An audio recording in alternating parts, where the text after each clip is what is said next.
Now, if you could offer some advice to your younger self, what would it be? It's a question put to several high-profile businesswomen in the lead-up to International Women's Day, today of course, with a hope that some of the answers might help guide the next generation of entrepreneurs.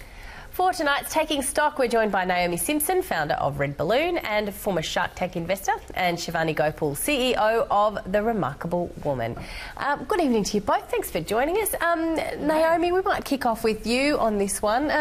If you could write a letter to your younger self, would it be very detailed or pretty brief? It does make me laugh because I write for LinkedIn and they posed that question a number of years ago, and I started writing and I realised when I was at about 10,000 words I had a problem because a blog post is usually only about 600 words.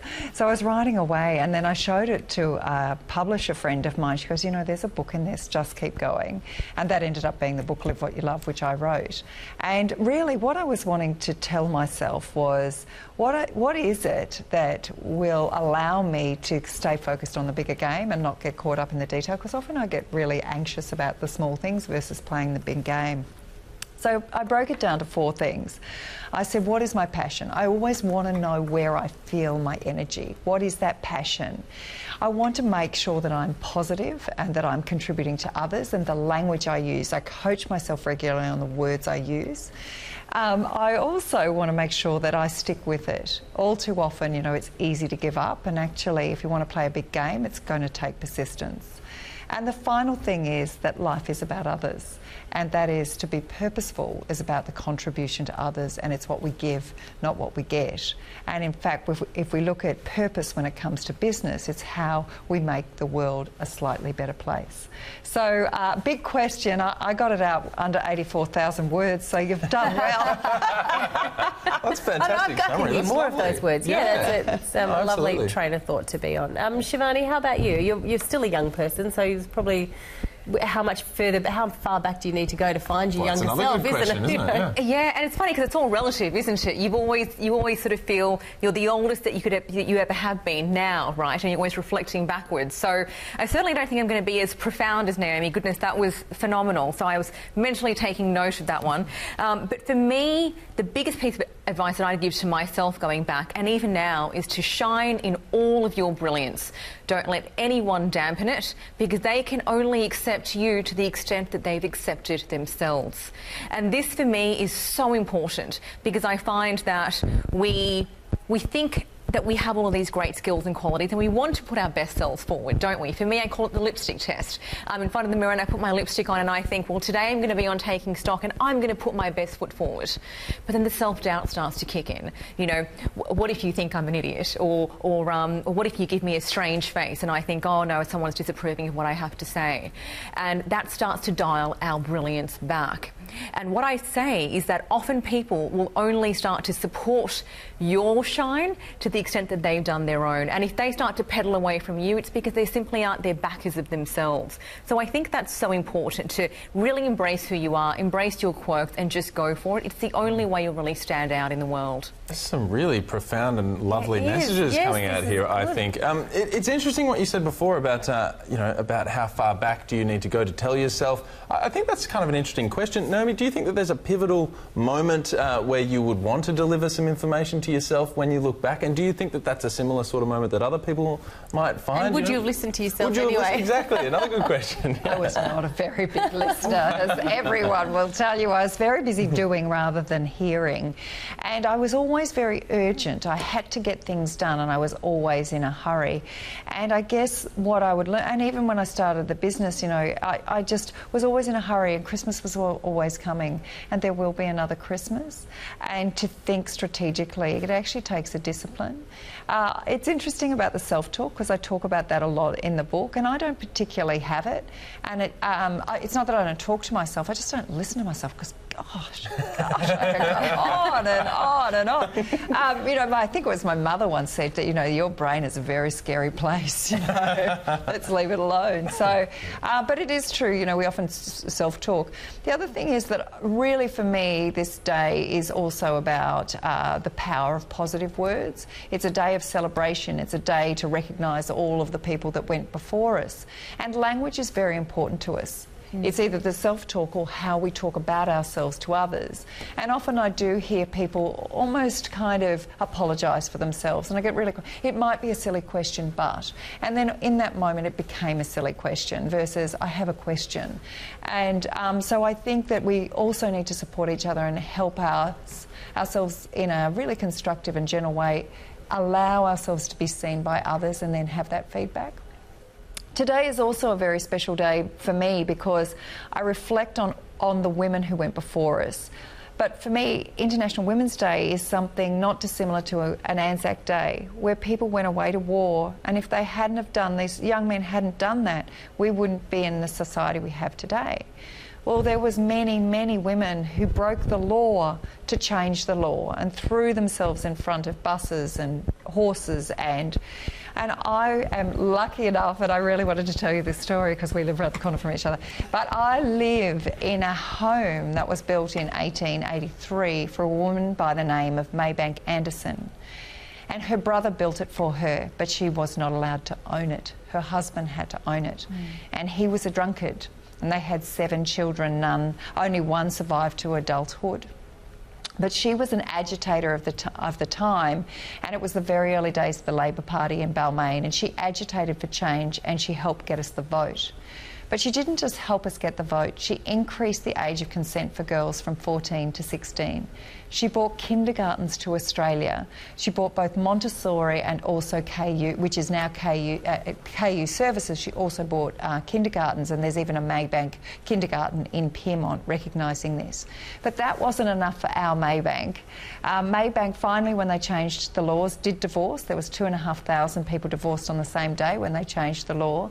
She did finally get her freedom, and with that freedom she chose to be an educator, and she created a school a preparatory school for women so that they could enter university. She was, you know, she would never stop using her voice to influence others, and that's how she created change. But the other thing she did was she wrote incessantly. And there's no such thing as blogging in those days, so she would write these newsletters. She was never published by the Bulletin. So what she did was she just found a friend of hers. Her husband was a printer. She cohorted him into printing them, and then she would distribute them in the neighbourhood. She just couldn't be stopped. And if I reflect back on that and where we're up to in terms of our intention of what we're wanting to achieve with celebrating the inclusion of everyone, but also just sheer equality, it takes really hard work, it takes focus, and it takes being aware for that. But today is the day that we recognise all the people who went before us. Yes, and we're all wonderful story. Exceptionally grateful that they did, I think. Absolutely. I feel so much prouder to live in Balmain for having heard that. That's wonderful. And our house is named after Maybank. Oh, that's fantastic. Yeah. Shivani, I guess it kind of makes me want to ask who inspires you when we talk about, you know, today being International Women's Day? Yeah, it's a great question. Naomi inspires me incredibly, and just hearing you talk with so much passion inspires me because it shows your talent stack. And this is what I love about humans, is that if we really embrace everything and know our strengths and have that self-awareness, we can have that level of talent stack where you can have a woman like yourself. I hope this is uncomfortable for you, by the way, that I'm just talking about you to you, but also to other, you know, very esteemed people. But you're able to do that. You're able to, you know, create a startup and then build into something magnificent. You're able to then start a media career. You're then able to speak on TV and in public without a single or ah. None of these things are impossible if you simply embrace what you do. And so for me, I love looking at women like that. Michelle Obama is an exceptional communicator, and me being an auditory learner, I very much, you know, lean towards people who do communicate in that sort of way. So I really admire her, Maya Angelou, I admire her and the like. So I think it's just really important to have strong role models, and the plural is important because that diversification is important. But if I could just add on that point that you've made, Naomi, it's so important against all of your role models to have a think about your strengths versus theirs and which ones you really want to mirror. Because if there's anything that I think is really lacking, and I've seen this in the women and men that I interview, is that we have a real deficiency of the strengths and the self-awareness of our strengths. And once you know that, your life is really turned around so that you can then create a life or emulate a Naomi or a Michelle Obama or a Maya Angelou or anyone that you really admire. Excellent. Some fantastic stuff coming out here. We've gone deep on taking stock. We don't normally do this. No, we're thoroughly enjoying it. I have a belief you cannot be what you cannot see, and role models are really important. And I was very lucky because as a young 3-year-old, my mother went off to work on one of the first computers in Australia at Monash University, and the computer, it was bigger than this whole studio, and it did less than what's on my watch right now, of course. But she'd bring home the computer printouts, and I'd go off to school and say, my mum works in computers, you know. And I was so excited by that, but it was my normal, and I didn't know that. Everybody's mum didn't work in computers. I didn't know that. And she went and worked for one of Australia's great entrepreneurs, Lindsay Cattermole, who her business was Aspect Computing, which she exited to Kaz and then to Telstra. And then, and my mother would take me to these work events, and she said, "Oh, sweetie, if Lindsay can do it, darling, you can do that. Have your own business, it'll be fine," you know. So I was always A, encouraged, but B, I could really clearly see where I could go and where I belonged, because I saw people like me there. And that's not what everybody sees in this country, and it depends on the discipline about how inclusive it is. And that's the point, is we really need to consider, well, how do we move the game forward so people who are following their passion for maths or science or other disciplines, they can see their way forward. And that's what we need to do here. Yeah, it's interesting, isn't it? Because the more people that you meet that you are, you know, sort of very impressed with what they've been able to achieve in the business world, the more you kind of understand, well, in a way, we're all built the same. It's just about the way you apply yourself. It's kind of a pretty incredible thing to consider that someone like, I don't know, you know, a Zuckerberg or whatever it might be, you know, it's just a great idea and then seen through to completion, I suppose. Is that a fair thing to say? Well, without having created anything worth... Don't sell yourself short. Well, I'm not... You created a very strong career for yourself. Okay, thank you very much, Shivani. I suppose it's a completely different question, is why are there not more female founders who scale their businesses materially? We're serving an experience every 39 seconds. We turn over more than $100 million. We contribute more than 500,000 customers to the small businesses that we support. And I would like to see that, because of what I've learned and discovered, and people see who we are, that they then think, I could run a really big show. And I don't know why more women don't run bigger enterprises. And, you know, it's come out in Forbes this week that one of the Jenners, I think, is... Yes, Kylie, that's right. I knew I was going to get the wrong name, because I actually don't watch them, follow them, because I just want really great role models for our young people, and it really concerns me. Maybe she's got a maths degree, I just don't know. No, she doesn't. So this is Kylie Jenner being the youngest ever billionaire. That's right. Yes, with a cosmetics company. So I agree with that, because I would love to see, you know, more and more female entrepreneurs, and we know the, you know, the struggles that female entrepreneurs have with getting funding and, you know, setting up their businesses and so forth. But when you have, you know, a self-made, you know, the first self-made billionaire at that age, whilst it's all great and it's a fabulous success story, it's one that is built on the self-esteem and soul-destroying sort of elements for young girls and women, because, you know, they're all trying to aspire to this unrealistic level of beauty. So rather sad story within a success story. And also, it might be well a unicorn. You know, the cosmetics industry is a very, very tough and competitive industry, as we've seen. You know, Napoleon Purtis is often on this panel, and what he's experiencing going through with his own business. So what I'd like to see is the diversity of the people that we can see in very, very different roles. You know, we have women running AI businesses. Katrina, I nearly said Katrina Roundtree, and I was going, no, hang on a minute, wrong Katrina. It's Katrina Wallace.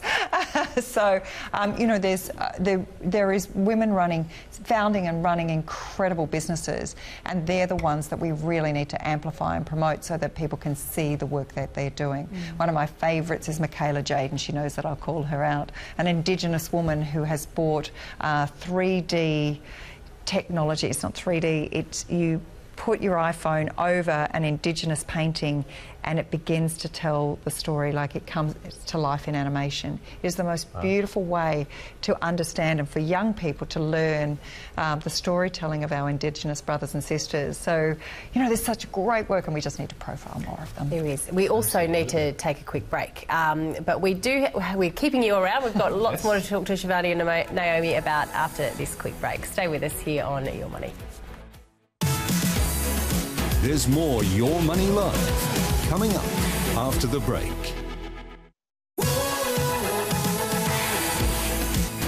You're watching Your Money Live. Welcome back to Your Money Live, and we are in the middle of taking stock. Our panel with Shivani Gopal, CEO of The Remarkable Woman, and Naomi Simpson, founder of Red Balloon. Thank you both for being with us. Now, to take the conversation in a completely different direction to where we were before the break, a list was put out today of 10 jobs that supposedly won't exist in 20 years' time. And I suppose while no job is safe from automation, some people will be considering their career's mortality a bit sooner than others. So the question here is, do any jobs on the list that we're seeing on our screens now, did any of those surprise you? Shivani, how about you? So first off, you know me, Chris. I love automation, I love technology, I love all the improvements it brings to life.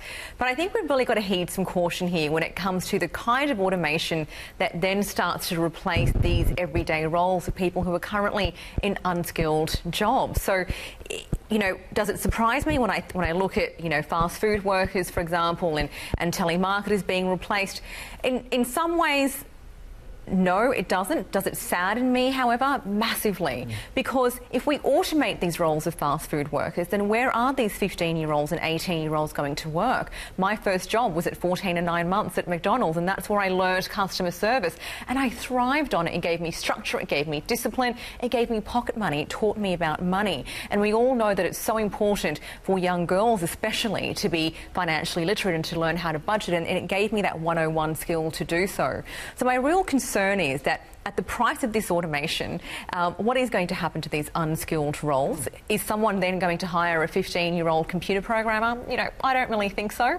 So I think that there's going to be a great societal loss if we do automate to that extent.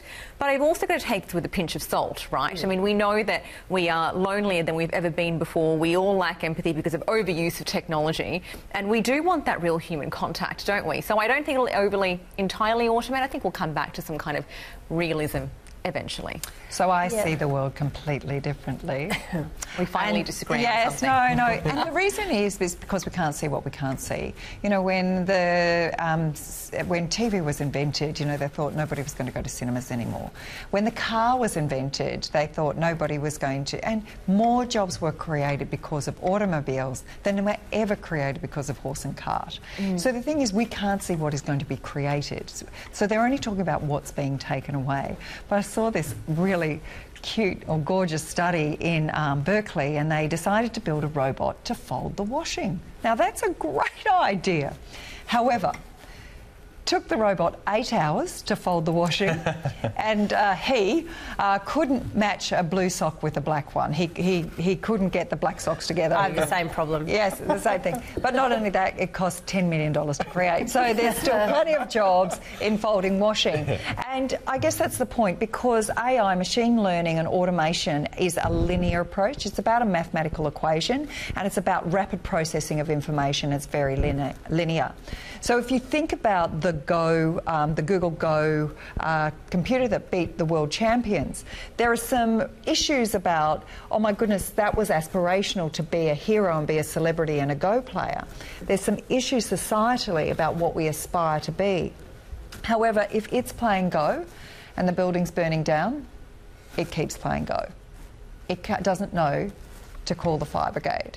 So I'm not as concerned about the roles that might be. I think there's an absolute evolution, and that those people who are doing jobs that can be repeated and so forth, then what we're looking for is the creativity, the design, the ingenuity, and those jobs will be created. They absolutely will, and I won't miss the meter readers, so I'm glad their job's going away. Oh. Good point. We've got time for just one more topic now. Our Liberal New South Wales MP Ray Williams has been called out for using a younger picture of himself in campaign material. In the pictures, Ray looks decades younger. The thing is, we're all guilty of this to some extent, aren't we?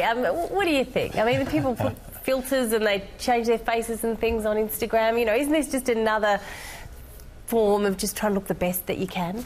Oh, look, there's filters, and then there's using a photograph that's 5 years old that looks like it's 15 years old.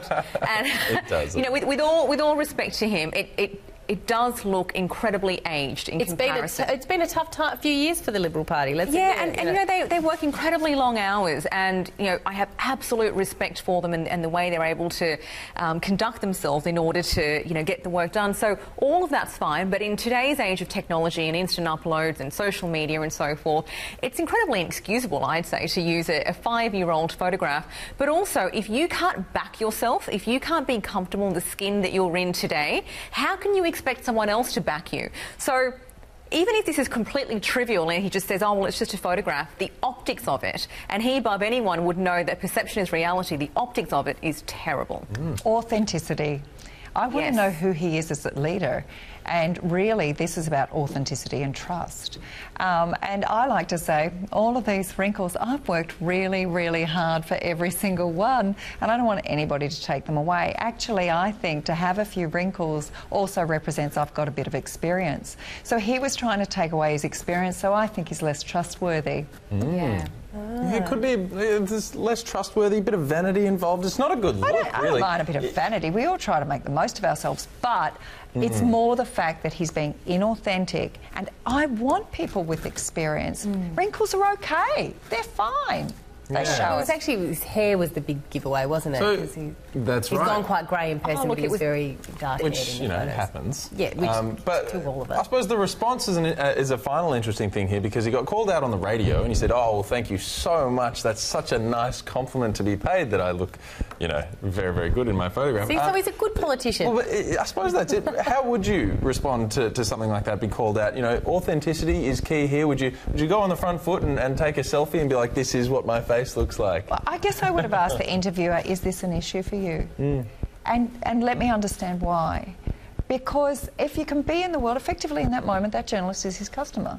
And then if you can be in his world and understand why it was a concern, you say, thank you so much for taking that on. I just wanted to look a bit better, but I see that it's an issue for you, and I'm going to make sure I brief my people that they get what they see and they see who they are. So there's whenever I'm a little bit unarmed and I don't know, I shouldn't give this away, because you'll be coming at me, I just always slow down and ask a question back so that I've got the time to not automatically respond in a defensive mode, so they can actually be in their world, and I think that's really important too. Not a fantastic And I think message. we should add that back to the advice segment as well. And There you put that go. into the advice. Great advice. I was wise writing it down. woman. Yeah, there you go. Okay, well, unfortunately, we do have to leave it there because we pretty much are out of time. Shivani Gopal and Naomi Simpson, thank you very much for joining us on Taking Stock.